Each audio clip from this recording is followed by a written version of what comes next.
FEA, so you can just like quickly just run the simulation, see if it's like structurally stable, see if there's like anything wrong with like the design in the first place, and then go back, redesign. And it's much faster than like having to contact like members from the structure team. And yeah, it's pretty cool just like knowing how to run an FEA simulation. So yeah, before we start, I'm Arpit, I'm the structures lead.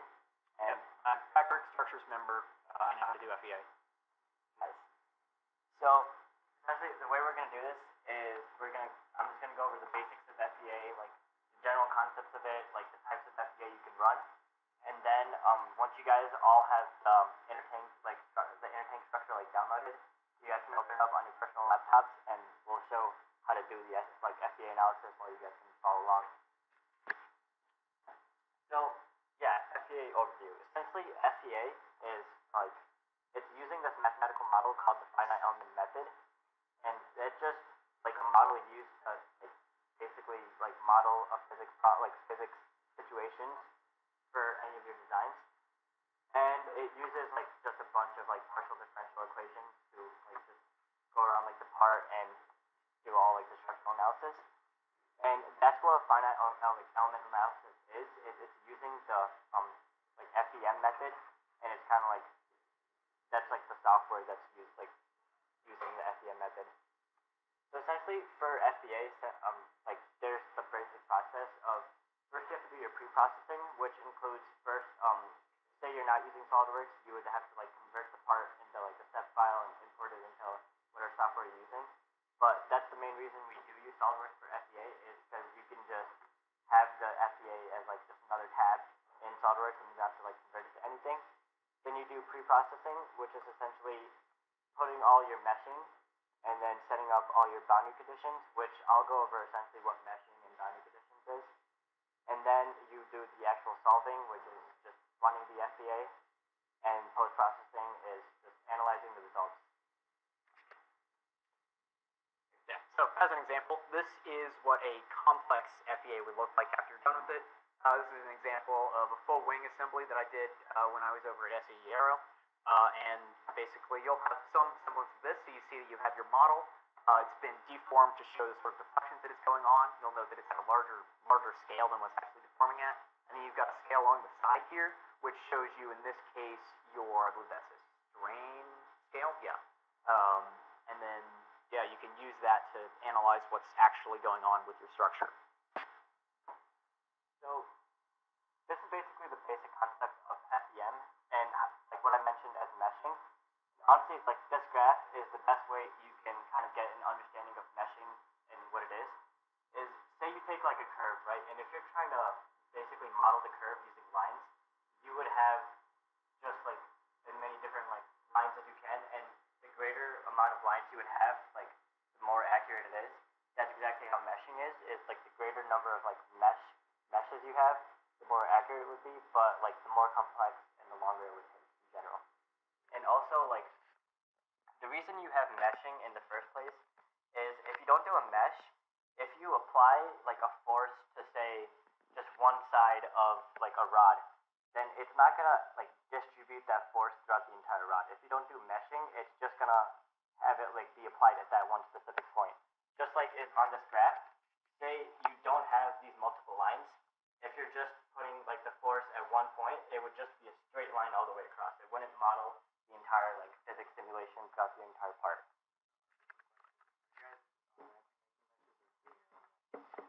SolidWorks auto-generates meshes. Well, you can tweak them, but you don't have to draw them yourself. I just want to like use the way to be more specific. Yeah. No. And we'll go over the ways that you can tweak the mesh to either make your simulation actually run or make it better. So basically for this, so what I'm gonna go over kind of is like general of like what the FEA software is gonna be doing. Is a mesh is essentially this part right here. What it does is you have nodes where it's essentially that's the part where all like the solving is happening. That's the part where all the differential equations that you're running. Those are where it's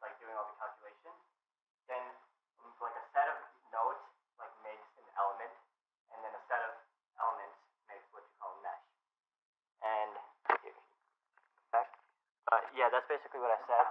And here, it's just a coordinate location in the space where degree of freedom is being defined. And as I said, these make up an element, and elements make up a mesh. So as he was talking about, there essentially determining the mesh size is kind of what you can think of as determining like the number of lines you would use to model a curve. There's the trade-off of if you have a bigger amount of mesh, like if you have a larger mesh size, then it's going to take a very long time for your FEA analysis to like converge to values. But if you don't have it large enough, then it's not going to be accurate. And essentially, like we won't be doing it that much because SolidWorks does do like kind of like auto-generates like a mesh size, which you could play around with. But people do this thing called mesh convergence analysis, where they essentially just they have like an entire graph of where you're getting, like, you just optimize your mesh timing with accuracy values, and like you can determine like a nice mesh size. So this is kind of like a picture of like meshing in general. You can see like this is a large mesh size, and like as like the mesh size went smaller and smaller, like you kind of got like more accurate values. But this would have taken like a longer time for software to solve than this, because just of the many different points where it would be like doing all the differential equations. So the general procedure of FEA is first after you guys design your part, you have to essentially kind of like figure out like how do I want, like where are the forces going to act on this like object, and essentially just isolate all the forces that are going to be on there, and like it's like easy to just like kind of like try it out and like say like, hey, like there's going to be forces coming from the sides, forces coming from the top, all that stuff. Then you use like SolidWorks or whatever package you're using to like get the geometry, throw in, make sure to apply the material properties, because each material has like different like Young's modulus, so you would have different like values at the end. Then you would do the mesh of the model, apply all like the boundary conditions, which is essentially all the forces that are going to be acting on the object, and then run it and analyze it. Yeah, so this is just an example of what we'll be doing. This is a simplified model. We've got just a simple plate, which is fixed on one end with the green arrows, and then we're putting a load on it on the other side with the orange, and I've spiced up the geometry a little bit with a hole in the middle so that we'll see some nice stress concentrations and get an idea of where our structure is actually going to fail. After we've run the analysis, which you guys will figure out how to do, you have a couple different plots that you can look at. You have a stress distribution, which, as I mentioned here, you can see up at the tops of the circle. You've got these red spots where the stress is highly concentrated, and then also areas where it's less concentrated. That is basically the higher concentrations show you where your part's going to fail and where you need to reinforce it. You'll know that you also have this scale here. We'll talk more about what exactly that means and how it compares to the failure stress of the thing. You can see pretty clearly it's up at 1.3 times 10 to the 9th pascals, as opposed to a yield strength for this material of 6.2 times 10 to the 7th. So it's pretty clear that this thing's just going to fail spectacularly. Obviously, this isn't exactly a realistic loading condition. And then on the other side, you got displacement. So that's showing how much it's actually compressing. You'll note that this doesn't actually account for buckling, and we can do separate analysis on that later. Another useful thing here, so I mentioned how the other thing is going to fail spectacularly. That means that we have to have some metric of determining what is safe and what isn't. So this is grabbed directly from our analysis of the end cap of our fluids tank. You'll note here that we have some red stresses around the valve point, as well as it's much easier all the way around. That means we could likely take some material out of this rim to save weight and redistribute it in towards the center where the stresses are higher. However, you'll note that we still have a factor of safety of about 2.2, which is a maximum stress of about 1.2 compared to a maximum a yield strength of 2.8. So this is still safe, it's just not optimally designed with respect to mass. Yeah, so types of FEA in general, there's a bunch of like different types of FEA, and essentially we're basically just going to be doing like static like structural analysis, because none of our designs are going to be like dynamic. They're all going to be like fixed to one point. And then there's like vibration and impact, there's buckling, contact, fatigue, heat transfer, thermal deflections, relaxation. All these are like high like types of analysis, like FEA analysis, and we won't be doing like much of them except like maybe buckling or thermal deflection. And if you guys like ever have to do that, like you can quickly like talk to like me or Patrick and like figure out how to do like all the buckling analysis, because that's like a lot like it's much harder than the like simple static structural analysis, but once you get the hang of it, it's not too bad. So yeah, just make sure you guys all have the intertank structure all like downloaded. Who doesn't?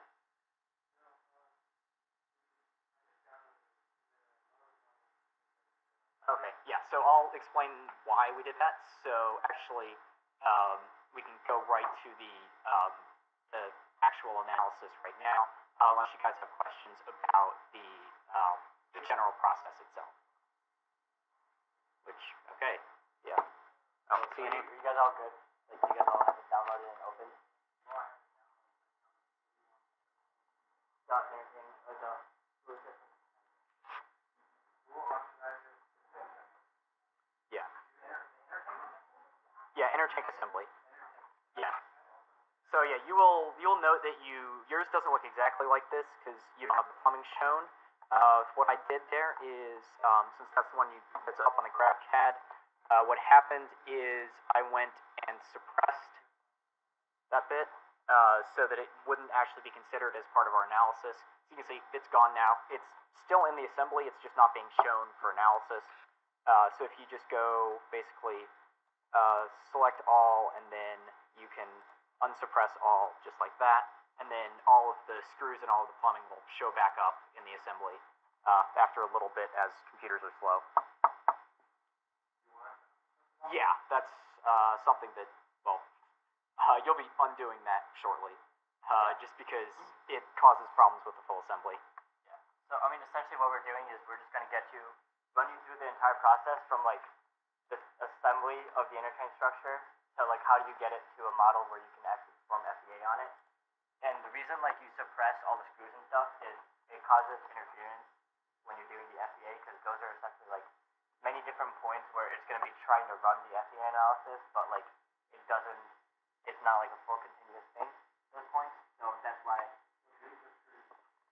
Yeah, it's just going to be annoying to.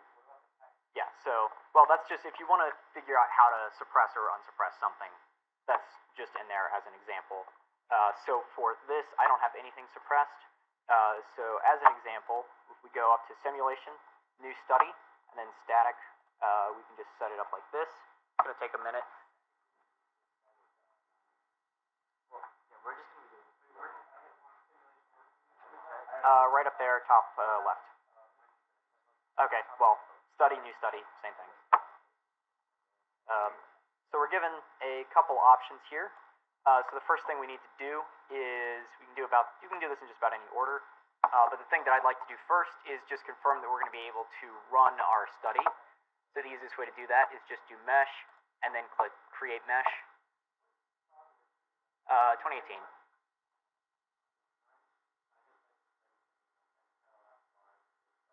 Yeah.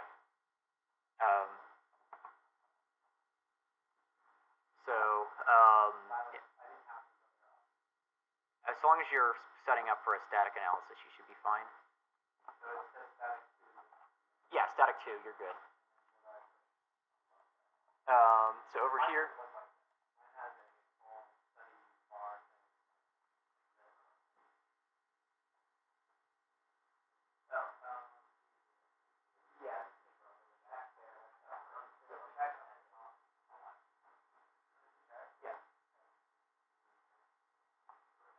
So that's setting up a static study.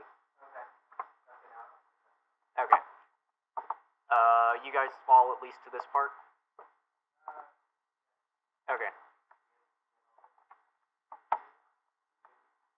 Okay.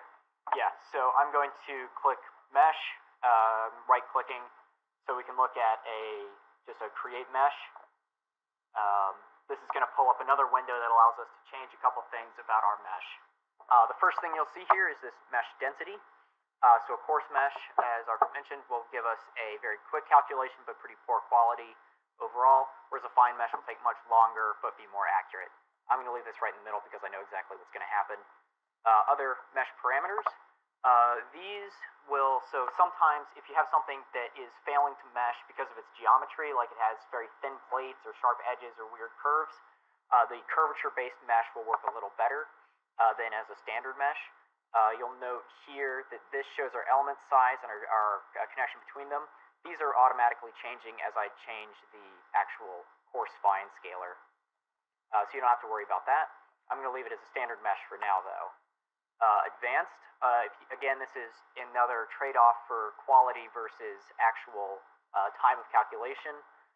The Jacobian has to do with how it runs the actual differential equations. So I typically, if I'm doing a fine study, I'll bump this up to either 16 or 29 points on the Jacobian. And that just has to do with how it processes the differential equations. And if you're having trouble meshing certain small parts, like on that wing FEA I showed earlier, I had to basically check this to remesh parts and use all of the curvature-based mesh tricks. These are just things that you have in your pocket if you have something that's just refusing to mesh to make it actually work. But the simplest reason something's not going to mesh, I'm going to put everything back to the way it was, is I hit check here to start the meshing, and it's going to yell at me in a moment because we have interferences in the assembly. Also, like general rule for meshing, if you have like anything in small piece, it's good to have at least 3 points across the small piece. That's what one of the guys at Alpha told me. That's a good idea. So like if you're doing different meshing, so at least like 3 little like nodes you can see across any kind of across your fence piece, so it's good kind of standard. Yeah, so we will be able to look at the mesh nodes and get that idea that the 3 meshes across once we actually get rid of the interference. Yeah. Okay. Well, yeah. So I'll explain that afterwards here. So clearing out interferences is the first problem you'll likely run into. You can say check interferences, and I'll say, okay, hey, this lower plumbing thing, which I had suppressed on the one that you guys downloaded for this reason exactly. So we can just say, okay, that's fine, and then go back into our actual structure and go ahead and suppress this lower plumbing. And I'm also going to go ahead and preemptively suppress the machine screws, which I think you guys still have it as suppressed.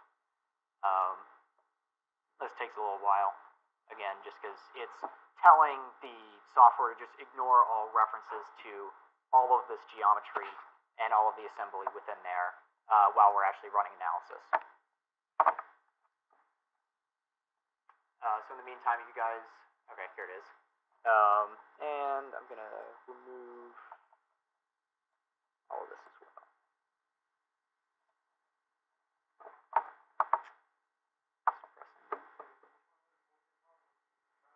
The lower plumbing assembly. And all the machine screws. Yeah, I think the machine screws should still be suppressed on the one you guys got. So just making sure, are you guys all at this point where you guys have the lower plumbing assembly and all the machine screws suppressed? Yeah. So you can see now, it's no longer rendering the screws. Yeah. Okay. Yeah, so if you're getting it showing up to wireframe, back in, so if you just tab back over to model, you can see where the cursor is. That'll get you back to what you were looking at before. Yeah. Yeah, it just allows you to see what's gone when it shows up to wireframe. But back in our static analysis here, we can finally actually get going. Since I'm going to create our mesh again, I'm going to bump it up a little finer and have our mesh, which is calculating now. If you want to go back to the static. Yeah, I went back over to static, clicked static 1, yes. And we are, okay. Oh, good, I hope this happens. Okay. So we've got, once this finishes running, yeah. So you'll see that the mesh has failed for this cap. This is something I also ran into doing this. So this is a case where you'd be able to go in and look at each of these parts here. So it'll show, hey, okay, this failed to mesh, which means that we can actually make a different mesh for that one, which is a much finer quality. This might also be a time where you use higher Jacobian count, for example, or a different type of mesh. But anyway, now that I've done that, you'll see that, so I just went in and recalculated that. I'll do that here as well, make sure that that still works. Actually, nope, okay, that's fine. So we've got this little green check mark, which means that we have a valid mesh for all of the parts in our assembly, which means that we can move on to the next bit. So we go fixtures, click here. Fixed geometry is the simplest thing you can do. That just says that this part or a face is just not going to move. So I'm going to select the faces at the end of each of these. So this is represented by it just being bolted down into place and not being able to move, just like that. And then we define our load conditions, just like this. So here, external load and then force is the easiest one. You can also apply pressures. I'm going to put that on the edge of the top of the tank here, which is where the loading is going to be coming in for just anything that's pressing down onto the rocket. Here we can choose to go for our pounds of force. So our rocket weighs 100 pounds and is experiencing 6g acceleration. So we'll have about 600 pounds of force on this top here. And with that, we are, I believe, ready to rumble. So now we can just go and run this study, and you'll see that it is actually generating our mesh finally. And we have our working cap mesh now. Everything's still going along. And this is going to take, maybe I shouldn't have meshed it so fine, but it's going to take anywhere between 1 and like maybe 5 minutes, depending on how complex your model is, to actually run the analysis. This is where if I was smart, I would have actually run one already, so I could just pull it out of the oven and look at it, but I'm going to have to wait for it to actually run. In the meantime, are you guys all following along with what I've done so far? Yes, we're running that right now.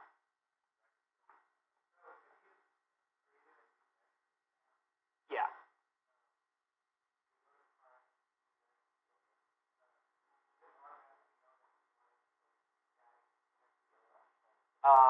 So question just on creating new meshes.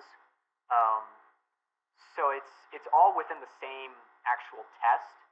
You're just only creating the mesh, which is that wireframe which you're running around. So it's just telling to make it a finer wireframe. It doesn't change how the test is going to be run.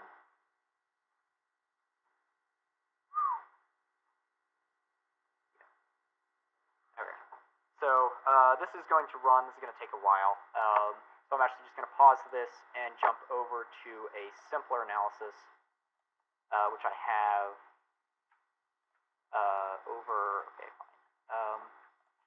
over on the other side, right here.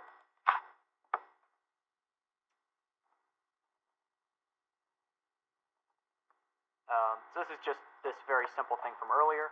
You'll note here that after I set up the static loading conditions, we can apply a mesh as we did before. Create mesh. And this is where we'll be able to see our very nice little wireframe.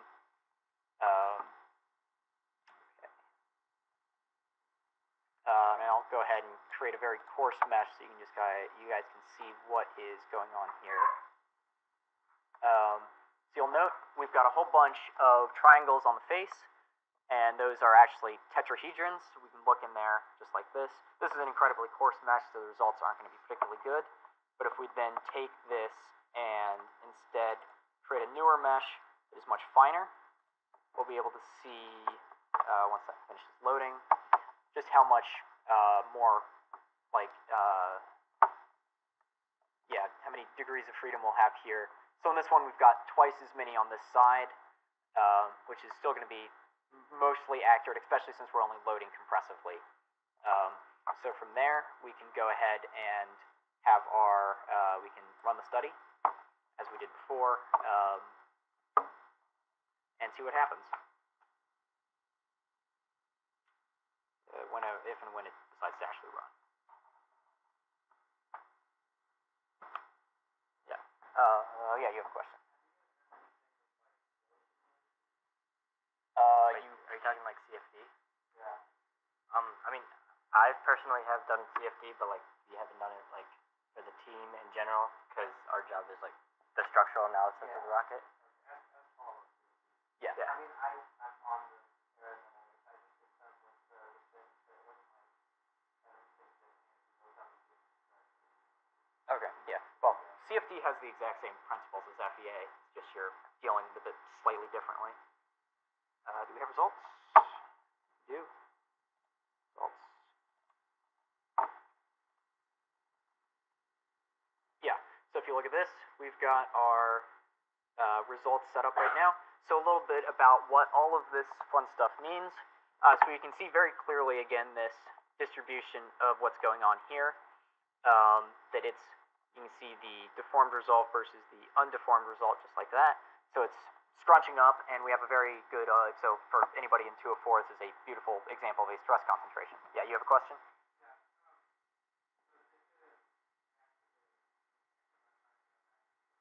Yeah.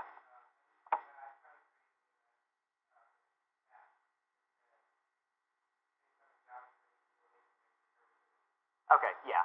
So that's again, it's switching over to that other type of mesh to account for basically it's got sharper angles or more of a curved shapes. Obviously, I think the curvature-based mesh is going to work a lot better.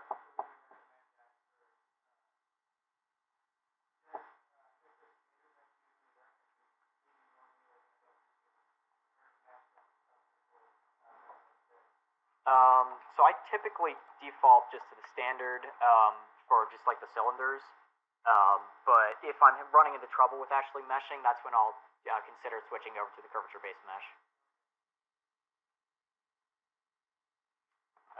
Yeah, again, going back to this, again, we are way beyond our degree of safety, but this gives us a pretty clear idea of what's going on deformation-wise. Another thing to note is you can actually change your units around. This is using the von Mises stress, which is typically, it's designed as a way of just looking for failure. It's a combination of stresses in 3 dimensions that'll say, hey, once this stress is exceeded, or once the von Mises stress reaches the failure stress of the material, then it's going to fail in that region. So it's typically used for the analysis of failure modes, which is why it's the default here. Other options, if we go right-click and then edit definition, as I've done here, you can display, for example, your principal stresses, which we can look at here. It's going to give us a slightly different definition here. As you can see that it's actually the highest principal stresses in one direction are actually just at the base here. What also might be useful here is if we look at the stresses along the z direction, which we can look at z normal stress, for example. That's going to give us a very high stress in that direction. This would be useful if we have materials like a fiberglass or carbon fiber that aren't actually isentropic, or not isentropic, homogeneous, sorry, that they're not the same in every direction, so we can look along a certain direction. And again, if we look in the y direction, we'll see different stresses. It's very useful, again, if you're just looking out on other parts. Continuing along here, we have displacement. This tells us basically how far something shifted. This will be useful, for example, if you're doing tolerancing. Obviously, this isn't particularly good because it's shifting up to almost a millimeter off. For larger objects, this thing's only a couple centimeters across, so it's actually deforming a significant percentage of its length. You might have to consider that if you're looking for fitting, for example. Strain is similar, as that shows displacement as a measure of unit size. So this kind of shows proportional distance off of where it is, as opposed to the absolute distance off from the target. Other analysis, you can do this as you guys are currently running on assemblies all at once. I've got images of basically what happens. So actually, I'll pull up the images that I did after we have the full analysis of that the inner tank. This is what our final results were to FEA reports. So if you're actually completing this, it will look something like this coming up here.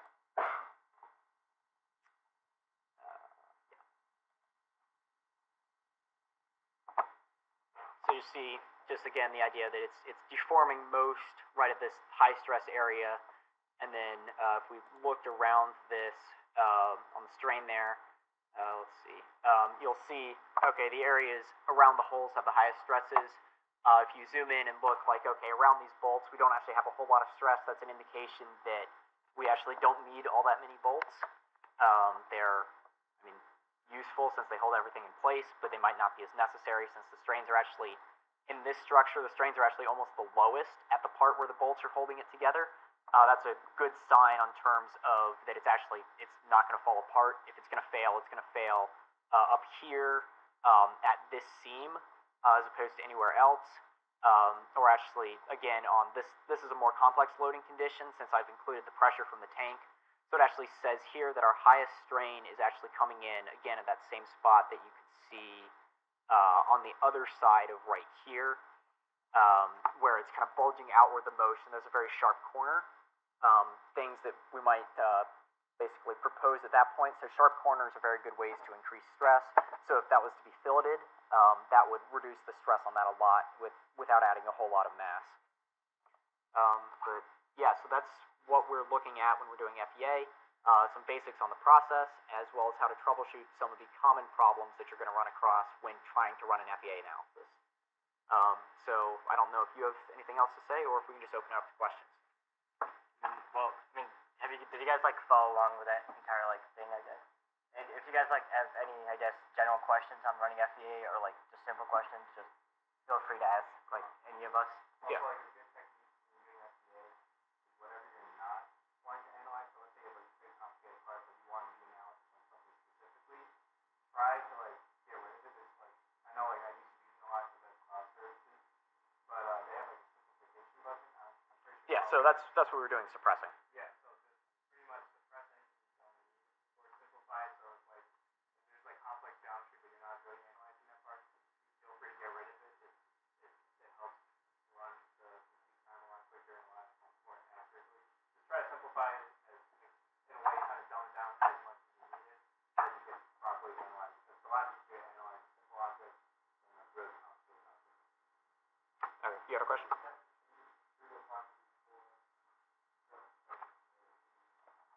Setting or changing material properties. That's very easy. You'll note up next to new study, we've got apply material. So currently what I've got in it is this 6061 alloy of aluminum, but say, hey, we want to abuse a piece of wood. So that's easy enough. Just go in here, put in balsa, apply and close, and let's tone down the force a little bit so it doesn't completely explode. So that's just as easy as just changing your material up here at the top side, and then we rerun the study just as is.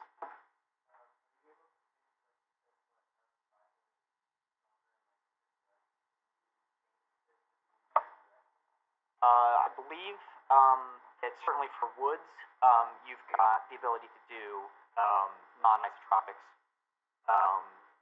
in SolidWorks, for example, or that use of principal stresses as I described earlier. I mean, like solid stresses that you set it beforehand with the material, like Yes, I believe that's something you can do. If you wanted to do that, I would recommend asking one of us, but I'm pretty sure you can do it within SolidWorks as is. Yeah. Fortunately, the materials we'll be using, with the exception, I don't know if we have carbon fiber on the thing, which we don't. Yeah, so I think fiberglass is mostly isotropic, since it's just small bits. Metal is as well, so we don't really have to worry about that.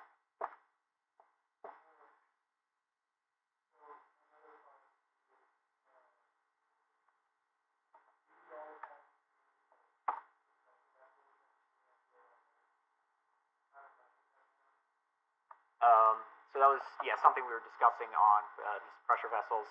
We were actually just looking at how to do welds just before this meeting. Yeah. So basically, we wouldn't be able to know the failure stresses on the welds just because we don't know the quality of the weld, for example. That would be some data that we get from whoever actually makes the weld. But we can run analysis on like an ideal or a semi-ideal weld by just modeling in that extra material and then looking for stresses in that.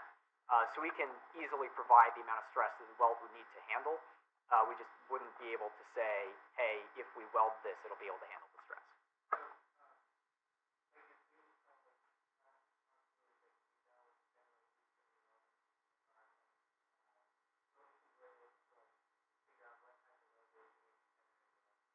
Well, I mean, in general, like you'll never know like how the weld's gonna turn out. Like the way, yeah. So the way SolidWorks does it is like you can essentially do a thing called like a weldment, which you can assign like the weld to like a specific point, and then from there we can just do a structural analysis on there. And I guess like for our team, like that's the closest we can get to a good like general like study of like how that point's gonna, like how that fixture's gonna be. And then for pressure stuff, like I mean I've like looked into it, but I've never like personally done it. I don't know. For pressure vessels, Yeah. not properly within FEA, but it's like I was doing a little bit of that, just applying a pressure to something. Yeah, you load it using pressure.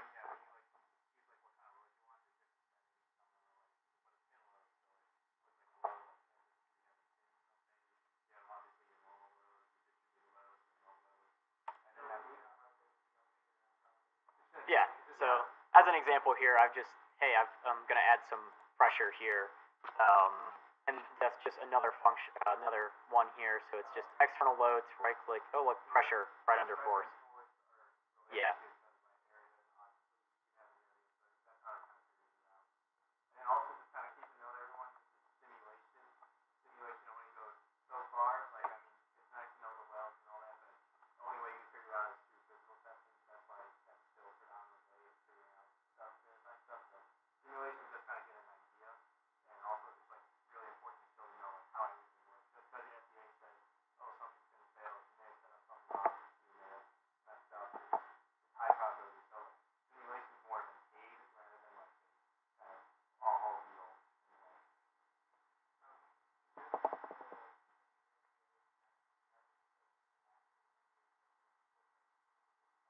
Well, I think I believe it is considered like a true FDA program. Like, Yeah. really, the only part of FDA that kind of differentiates from like what we're doing and like kind of the professionals what they do is the meshing. Because the meshing is the biggest part. Because right now they're using tetrahedral meshing, which is the most common and it's easy to calculate. But then when you go into industry, they have specific software just to make meshes, and you go in there physically. Sometimes you can make like the more complicated of a polygon you can get. Like they have like the hexagon, I don't know what it's tetrahedral, whatever shape that is, they have like a 3D version of that, like similar to tetrahedral, and you can make that and construct it based on like your geometry and what you're trying to set.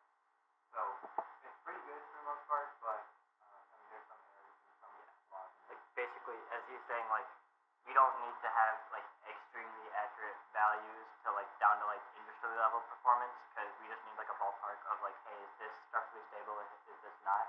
So that's why like SolidWorks itself is good, because essentially like if we do like before everything we were thinking of using sim scale, in which you would have to like you would have to ask for like specific cores to run all the FE, and you'd have to export all the parts to step files and all this stuff, and that works too, but like I just found this much easier because it's already built in SolidWorks. Everyone already has access to it, and it's just really quick and easy for us, and it works.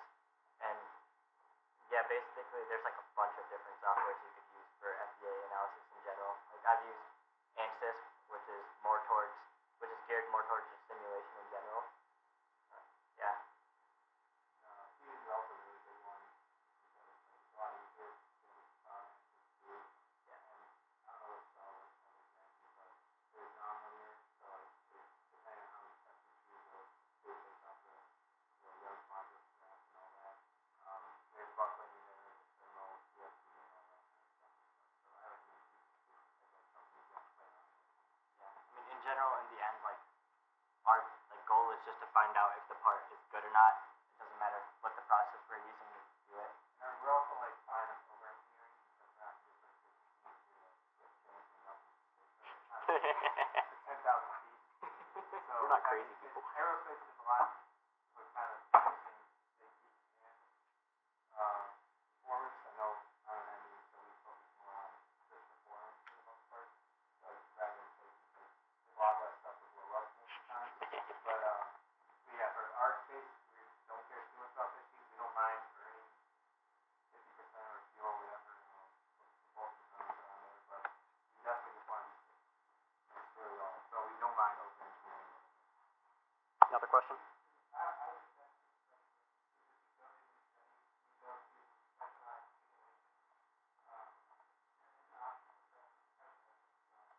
personally, I've never used this. Yeah, I guess essentially yeah. what it would just do is it's gonna like use a different type of like models in general. Because if you do the like initial way, the general way we were doing it, what it's just gonna do is it's gonna think of just as like a static component that's not moving, and then just apply like a pressure going through the part where you're saying.